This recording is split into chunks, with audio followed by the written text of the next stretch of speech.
Hello my dear students and welcome to another video total English. So students, आज हम लोग nationalism in India chapter के 5th part को देखने वाले हैं।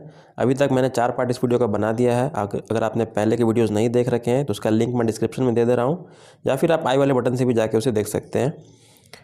आज हम लोग 5th पार्ट में बात करने वाले हैं कि सिविल डिसोबीडियंस मूवमेंट की शुरुआत किस प्रकार हुई। इसके पहले के वीडियो में हमने देख रखा है कि इकोनॉमिक डिप्रेशन जब आया था, उसके बाद साइमन कमीशन का प्रस्ताव किस प्रकार रखा गया, फिर डोमिनियन स्टेटस की मांग रखी गई। फाइनली ये सब खारिज हो गया और उसके आगे फिर क्या होता है वो हम लोग आज देखने वाले हैं 1930 के बाद से। उसके बाद सॉल्ट मार्च एक इम्पॉर्टेंट कह सकते हैं इंसिडेंट रहा। सॉल्ट मार्च असल में उन 11 डिमांड्स में से एक था जो महात्मा गांधी ने उस समय के वाइस रॉय लॉर्ड इरविन के सामने रखी थी। ठीक है, उन्होंने एक अल्टीमेटम दिया था ऑन 31 जनवरी 1930। 31 जनवरी 1930 को महात्मा गांधी ने एक लेटर भेजा इरविन के पास, वाइस रॉय के पास, जिसमें कि 11 मांगे रखी थी। जिसमें से एक मांग था कि सॉल्ट टैक्स मतलब नमक के ऊपर जो टैक्स लेते थे ब्रिटिशर्स उसे एबॉलिश किया जाए, उसका खात्मा किया जाए। क्योंकि नमक एक ऐसा एसेंशियल चीज़ है, one of the most essential food items है, जो कि गरीब से गरीब या अमीर से अमीर सभी को ज़रूरत इसका पड़ता है। और सरकार उस पर भी हाई टैक्स लगा कर रखा हुआ था, जो कि एक अच्छी पॉलिसी नहीं थी। तो महात्मा गांधी ने एक समय दिया था 11 मार्च का, कहा था कि 11 मार्च तक ये एक अल्टीमेटम था। अल्टीमेटम मतलब एक टाइप का वार्निंग है, एक डेडलाइन दिया जाता है। डेडलाइन मतलब कि आखिरी डेट है, इतना तक अगर आप काम नहीं कर पाएंगे तो हम लोग कुछ कदम उठाएंगे। तो उन्होंने कहा था कि अगर 11 मार्च तक इन 11 डिमांड्स को नहीं पूरा किया गया तो हम लोग एक सिविल डिसोबीडियंस मूवमेंट को शुरू कर देंगे, एक कैंपेन को शुरुआत कर देंगे, जिसकी शुरुआत उन्होंने इस सॉल्ट मार्च से की। सॉल्ट मार्च में हुआ क्या, तो समझने वाली बात यह है कि महात्मा गांधी ने अपने फॉलोअर्स जो 78 उनके ट्रस्टेड वॉलंटियर्स थे उनको साथ लेकर एक यात्रा पर चल पड़े। यहाँ पर मार्च है, मार्च का मतलब वो मंथ वाला मार्च नहीं है, ये मार्च का मतलब होता है एक यात्रा। ठीक है, तो यात्रा कहाँ से कहाँ तक की गई, साबरमती जहाँ पर आश्रम था महात्मा गांधी का, वहाँ से उन्होंने चलना शुरू किया। और दांडी बोलकर एक कोस्टल प्लेस है गुजरात का, जैसे भी हम लोग बॉर्डर ड्रॉ करते हैं, कोस्टल एरिया जो होते हैं वहाँ पर नमक को प्रोड्यूस किया जाता है। ठीक है, तो वहीं दांडी उन्हें जाना था साबरमती से। तो ये जो सफ़र था वो 240 माइल्स का था। तो 240 माइल्स काफ़ी अच्छा खासा डिस्टेंस था। तो उन्होंने 11 मार्च तक इंतज़ार किया। जब उनकी बात नहीं मानी गई तो 12 मार्च से उन्होंने इस यात्रा को शुरू कर दी। तो अगर पूछा जाए कि दांडी मार्च शुरू कब हुआ था तो उसका डेट यहाँ पे लिखा हुआ है 12 मार्च। ठीक है, और वो लोग पहुँचे किस दिन थे, 6 अप्रैल को। 6 अप्रैल को वो लोग अपने प्लेस जहाँ पर उन्हें जाना था दांडी, वहाँ पर वो लोग पहुँच जाते हैं। तो ये यात्रा टोटल 24 डेज़ की थी। ये सब फिगर्स आप बता सकते हैं उसमें अपने आंसर में, ताकि ये एक अच्छा इन्फॉर्मेटिव आंसर नज़र आए। 10 माइल्स प्रतिदिन के हिसाब से वो लोग चल रहे थे ऑन एन एवरेज। अगर हम लोग बोलें 24 दिन तक चले, 10 माइल्स चले, तो टोटल वो 240 माइल्स चले। ठीक है, 24 × 10। तो इस प्रकार उन्होंने क्या किया, एक डिसोबीडियंस मूवमेंट का शुरुआत किया। डिसोबीडियंस मतलब जैसे कि ओबीडियंट हम लोग बोलते हैं ना, वो छात्र जो सारी बातों को सुनता है, सभी बातों को मानता है। तो ओबीडियंट का मतलब वैसे लोग होते हैं जो बातों को सुनते हैं। डिसोबीडियंट मतलब कौन से होते हैं, उसके विपरीत, जो बात नहीं सुनते हैं। तो अब हम लोगों का ये सोच था, भारतीयों का ये सोच था कि हम लोग ब्रिटिश सरकार के लिए डिसोबीडियंट कहलाएंगे। मतलब हम लोग उनकी बात नहीं मानेंगे, उनके कानूनों को उल्लंघन करेंगे। जिसमें से एक था कि सॉल्ट को हम लोग खुद प्रोड्यूस करेंगे, नमक को खुद प्रोड्यूस करेंगे, तो ब्रिटिश के द्वारा बनाए गए सॉल्ट का हमें उपयोग करने की कोई आवश्यकता नहीं पड़ेगी। ठीक है, तो ये उसकी एक शुरुआत थी। कह सकते हैं civil disobedience movement started with the Dandi march. ठीक है, और 6 अप्रैल को फाइनली वो पहुंच जाते हैं। ठीक है, दांडी मार्च के बारे में ये सब इंपॉर्टेंट चीज़ें हैं। अब देखते हैं सिविल डिसोबीडियंस मूवमेंट का आह्वान हो चुका था, शुरुआत हो चुकी थी। इसमें क्या क्या हमें देखने को मिलेगा। सिविल डिसोबीडियंस मूवमेंट एक मास रेवोल्यूशन था, मतलब काफ़ी बड़े पैमाने पे, एक लार्ज स्केल पे भारतीय लोग यहाँ पर खड़े होकर, इकट्ठे होकर अंग्रेज़ों के खिलाफ अपनी आवाज़ को उठा रहे थे। इससे पहले भी मैंने पढ़ा दिया पिछले वीडियोज़ में कि नॉन कोऑपरेशन मूवमेंट बोलकर एक आंदोलन किया गया था, जो कि कई साल तक चला और फिर उसे कॉल ऑफ कर लिया गया था। तो अगर कहा जाए कि इम्पैक्ट के मामले में तो ये नॉन कोऑपरेशन मूवमेंट से भी एक कदम आगे था। ठीक है, क्योंकि नॉन कोऑपरेशन मूवमेंट में हमने क्या किया था, हमने कोऑपरेट नहीं करने का वादा किया था कि कोऑपरेट नहीं करेंगे। तो कोऑपरेट नहीं करने का मतलब जैसे कि फॉरेन क्लॉथ को बॉयकॉट करना, ठीक है, और कई जगह मूवमेंट्स करना, रेवोल्यूशन करना, ये सब हम लोग कर रहे थे। अब हम लोग इसमें एक स्टेप और आगे, कहने का मतलब क्या है, एक स्टेप और आगे बढ़ गए थे कि अब हम लोग उनके कानून का उल्लंघन कर रहे थे, एबोलिशन ऑफ लॉ कर रहे थे। ठीक है, एबोलिशन ऑफ लॉ कर रहे थे। तो कैसे, जैसे कि अभी हमने देखा कि हमने we broke the salt law, salt law को हमने तोड़ा, हमने खुद से सॉल्ट मैन्युफैक्चर किया, फॉरेन क्लॉथ को बॉयकॉट फिर से इस बार भी किया, लीकर शॉप्स जो शराब की दुकानें थी उसको पिकेट किया, मतलब वहाँ पे प्रोटेस्ट किया हमने सबको बंद करने के लिए। पीजेंट्स जो थे, किसान लोग जो थे, वो लोग अपने हाई टैक्सेस से परेशान थे, चौकीदारी टैक्सेस ये सब से परेशान थे, उसके खिलाफ उन्होंने आवाज़ें उठाई। इसमें से कई चीज़ आप देख रहे हैं कि नॉन कॉपरेशन मूवमेंट में भी चल रहा था, लेकिन इसमें कुछ एक्स्ट्रा चीज़ें भी ऐड की गई थी। और एक था कि forest people violated forest law, जंगल के लोग, मतलब जंगल में जो रहने वाले ट्राइबल लोग रहते थे उनके लिए बहुत रेस्ट्रिक्शन लगा दिया गया था, रेस्ट्रिक्टेड फॉरेस्ट बोलकर जगह को निर्देशित कर दिया गया था।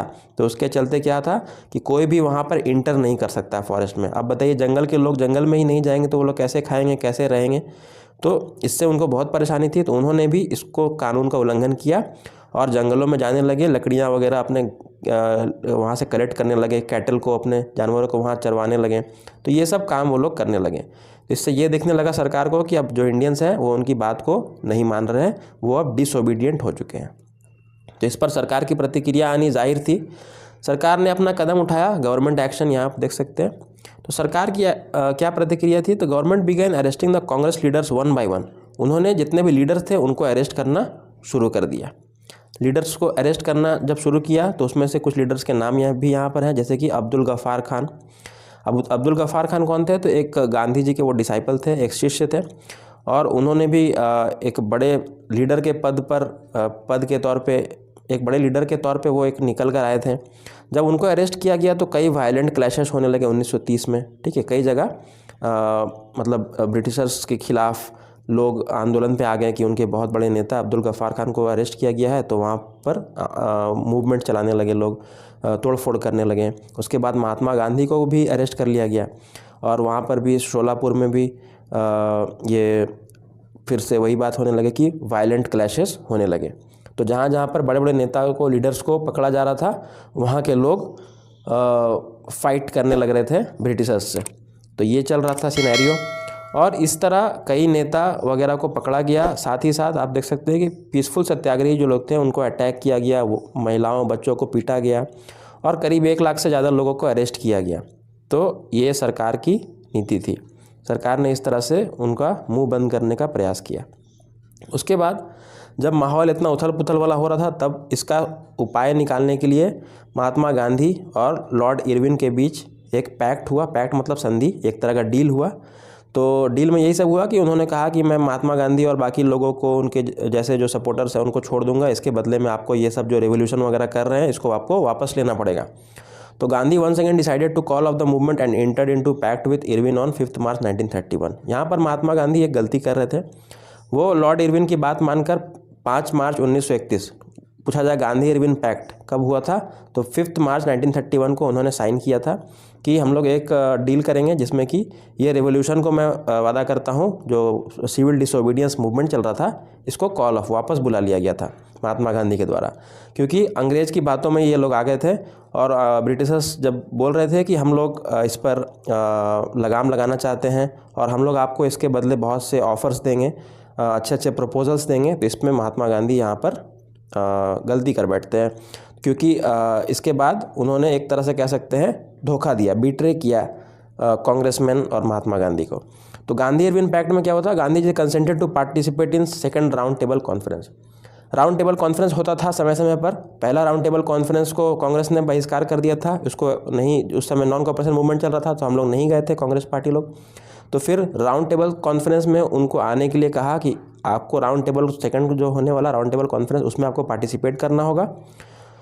ठीक है, लंदन में जो होगा। Government agreed to release the political prisoner, और सरकार ने जितने पॉलिटिकल प्रिजनर्स को पकड़ रखा था सबको छोड़ने का वादा कर दिया। तो इसके बाद क्या हुआ? महात्मा गांधी जाते हैं लंदन 1931 में, और वहाँ पर जब वो जाते हैं तो देखते हैं कि कोई भी बात उनकी नहीं मानी जाती है और उनको बेवकूफ़ बना दिया गया। Broke down, negotiations broke down and return disappointed. खाली हाथ वो वापस आते हैं, और वापस आते हैं तो देखते हैं कि स्थिति भारत की बद से बदतर हो चुकी है। जब वो बैक इन इंडिया वापस आते हैं तो क्या देखते हैं? That government had begun a new cycle of repression, और उन्होंने जुल्म करने का एक नया तरीका खोज लिया है। गफ्फार खान, जवाहरलाल नेहरू जैसे बड़े बड़े नेता को फिर से जेल में पकड़ के डाल दिया गया है। मतलब वो अपनी बातों से फिर से मुकर गए। पहले तो इनको छोड़ दिया गया था, फिर से उसको पकड़ के डाल दिए, एक तरह का धोखा दे दिया गया। Congress had been declared illegal, Congress party को ही इलीगल दर्जा दे दिया। तो ये एक बहुत बड़ा सेटबैक था, ये एक बहुत बड़ा सेटबैक था महात्मा गांधी और इंडियंस के लिए। इससे काफ़ी भारतीय लोग भी नाखुश हो गए, और वो लोग का महात्मा गांधी के ऊपर से भी थोड़ा सवाल उठने लगा कि सिविल डिसोबीडियंस मूवमेंट को उनको नहीं रोकना चाहिए था, जो अच्छा खासा एक सक्सेसफुल मूवमेंट चल रहा था। फिर जब वो वापस आते हैं तो वो फिर से रीलॉन्च करते हैं, लेकिन अब जो लोगों का इंथुजियाज़म है, जो उनकी एनर्जी है, वो अब पहले जैसी नहीं थी। लोग भी अब बट चुके थे 50-50 में। तो आधा अधूरा एक शुरुआत उनको मिला, जो कि 1934 में आके सिविल डिसोबीडियंस मूवमेंट को बंद करना पड़ा, क्योंकि उसका मोमेंटम कुछ था नहीं, तो लोगों का सपोर्ट उतना कुछ खास मिला नहीं जैसा पहले मिल रहा था। तो ना ही सिविल डिसोबीडियंस मूवमेंट फिर से एक बड़ा इम्पैक्ट डाल पाया, और ना ही महात्मा गांधी की बात मानी गई। तो एक तरह से सबको ठगने का काम किया गया था। तो यहाँ तक इसमें हमें पढ़ना है। उसके बाद भगत सिंह का एक इंट्रोडक्शन इसमें दिया हुआ है थोड़ा बहुत बुक में, जिसको मैंने यहाँ पे इंक्लूड किया है, आप वहाँ से देखेंगे। फिर how participant saw the movement, ये हम लोग नेक्स्ट वीडियो में देखने वाले हैं। तो चैनल के साथ बने रहें। अगर आपको वीडियो अच्छा लगा हो, सारे कॉन्सेप्ट अच्छे से समझ में आए हो, so do like the video, share to your friends so that they can also watch this, and subscribe to my channel total English. Thank you so much.